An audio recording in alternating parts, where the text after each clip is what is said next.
Myself Sai Prasad, a lecturer in Allahabad High School and the Junior College. Welcome to a series of the lectures of Intermediate Second Year Maths E. We have started our discussion with the chapter Complex Numbers. With the continuation of complex numbers, we are going to start a new chapter, that is De Moivre's theorem. What is this De Moivre's theorem? Before going to start this De Moivre's theorem, once again I am telling we need to be perfect with complex numbers and its operations. Okay, we all know that complex number is nothing but a non-real number which can be written in the form of a plus ib, where a is a real part and b is an imaginary part. Okay. Similarly, there are few theorems, among them De Moivre's theorem is one of the important theorem. It clearly states that a z power n, something like cos theta plus I sin theta whole power n, can be written as cos n theta plus I sin n theta. Okay. That is the only thing we have to remember. By using this formula, we can solve many more problems in this chapter. Okay. And not only that, by using this particular formula, f1 omega square are cube roots of unity. Okay. What are these? What are these cube roots of unity? Unity in the sense only one. Okay. Then what are its cube roots and everything we will study in the later classes, but as of now remember only these two things. Okay. Based on that, shall we do few problems? Yes or no? And not only that, we all know that this is cis theta. So, we can write it as cis n theta. Okay. This all forms we will be doing in our problems. Shall we start? Let us do. Look at these questions here. He is telling that x is equal to cos theta plus I sin theta. Directly can we find x power n? Yes, right. So, we will directly get it as x power 6 is equal to cos 6 theta plus I sin 6 theta. Isn't it? What about 1 by x power 6? Tell me. That is nothing but we can directly write it as cos 6 theta minus I sin 6 theta. How do we find? By reciprocal of that we can directly find it, because however the denominator is cos square plus sin square. Okay. So, if I add these both, I will get it as 2 cos 6 theta. Is it clear? Fine. By using the same logic, let us solve this. X is cos alpha plus I sin alpha, y is cos beta plus I sin beta. He is asking us to find x power m first. X power m is cos m alpha plus I sin m alpha. Y power n is cos n beta plus I sin n beta. Clear? However, in the numerator and denominator we have x power m into y power n. Let us multiply it. What do we get?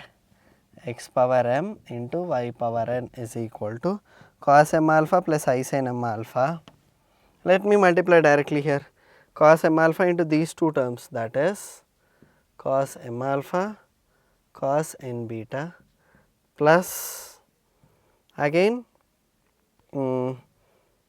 I into cos m alpha sin n beta plus I sin m alpha cos n beta minus sin m alpha sin n beta. Is it clear? I into I is I square, which is minus 1. I have directly written it as minus 1. So, now if you observe cos A cos B minus sin A sin B. What is the formula of cos A cos B minus sin A sin B? That is nothing but cos of A plus B. Okay. Cos of A plus B. Okay. And next, if I take I common and if I write cos A sin B plus sin A cos B. Okay, or else simply I can tell it as sin A cos B plus cos A sin B. That is nothing but sin of A plus B. That is I into sin of A plus B. Clear? Now, this is again in the form of cos A plus I sin A. So, let us substitute it in this and simplify. Clear? Now, see here, this is x power m y power n. What about 1 by x power m y power n? That is nothing but cos of m alpha plus n beta minus I sin m alpha plus n beta. Clear? Now let us add these both, we will get the first thing. If I subtract, I will get this thing. That is it. So, x power m y power n plus 1 by x power m y power n is equal to, if I add these both will get cancelled though. So, I will get it as 2 cos m alpha plus n beta. Clear? If I subtract those both, x power m y power n minus 1 by x power m y power n is equal to, if I subtract, these both will get cancelled and these both will get added, 2y sin m alpha plus n beta. Is it clear? Is it not easy to solve? The only thing is we have to convert neatly in the form of x power m y power n like that. Clear? Shall we move on to the next problem? Let's do. Look at this next question here. He is telling that alpha and beta are the roots of this equation, x square minus 2x plus 4 equal to 0. Then show that alpha power n plus beta power n equal to 2 power n plus 1 cos n pi by 3. Okay. We already discussed during the introduction of complex numbers only that for any equation, if discriminant is less than 0, then the roots are non-real. We will see that kind of condition here. Okay. Now, just tell me, what is the formula for roots? Minus b plus or minus under root of b square minus 4ac by 2a. Clear? So, from this, what is a? A is 1, b is minus 2, c is 4. Let us substitute it. Alpha comma beta is minus into minus 2 is plus 2 plus or minus under root of b square minus 4ac divided by 2a. So, 2 plus or minus under root of 4 minus 16 by 2, that is 2 plus or minus under root of minus 12 by 2. Do we have any case of a negative sign inside a square root? No. So, we will write it as 2 plus or minus under root minus 1 into 4 into 3. Fine.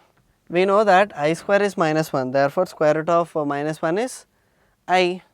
Therefore, my roots are 2 plus or minus I, 4 ka square root is 2 and root 3 by 2. Therefore, I will get it as 2 plus or minus, if I take 2 common, I will get it as 1 plus or minus root 3 I by 2. Therefore, alpha is 1 plus I root 3 and beta is 1 minus I root 3. Okay. So, we got two different complex numbers, again the same story, convert it into polar form, then power n, then all again things. So, let us take only this part. For this, 1 square plus root 3 whole square is 2, I mean 4, that is under root of 4 is, however it is 1, there I mean 2. Let us multiply and divide by 2, then it will become 1 by 2 is cos pi by 3 plus I sin pi by 3, this is alpha. Okay. So, let us find alpha power n, that will be 2 power n into cos pi by 3 plus I sin pi by 3 whole power n, that will be 2 power n cos n pi by 3 plus I sin n pi by 3. This is alpha power n. Similarly, what will be beta power n? Beta power n will be obviously 2 power n into cos n pi by 3 minus I sin n pi by 3. Clear? So, let us add these both. We will get, what do we get? We will take 2 power n common, these both will get cancelled. I will get 2 cos n pi by 3. Therefore, it is 2 power n plus 1 cos n pi by 3. Clear? The same thing they asked us to prove.